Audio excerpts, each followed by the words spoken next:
Цените во маркетите рушат рекорди. Телевизија 21 беше во обиколка на неколку поголеми ланци на маркети. Регистриравме повисоки цени, минимум за 10 до 20% на месо, млеко, сирење, кашкавал, јајца, ориз, кафе во однос на минатата недела, кога завршија владините мерки за замрзнати маржи и цени. Поскапени се и средствата за хигиена и овошјето. Најдовме и цреши за 1359 денари за килограм, лубеница 219 денари за килограм. Бананите и јаболката отидоа до 100 денари, лимонот 150 денари за килограм. Од Сојузот на синдикатите на Македонија велат ова е неиздржливо. Кошничката со нивните 63 основни продукти само оваа недела е повисока за 1000 денари.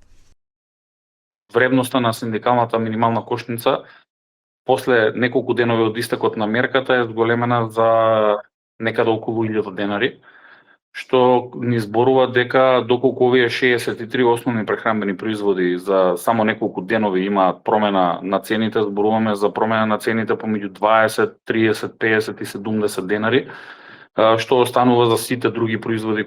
Велат цените рапидно растат, затоа платите мора веднаш да се зголемат за да се издржи овој ценовен шок. Бараат мерки од владата веднаш.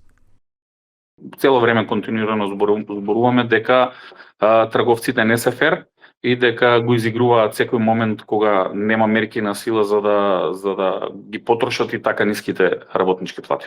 Владата ќе реагира ако цените се покачат, но тоа мора да го утврди државниот пазарен инспекторат. Министерот за економија Бесар Дурмиши вчера се закани со поригорозни мерки ако трговците ги зголемат цените. Според него горната граница на поскапување би била меѓу 15 и 20% за да се реагира.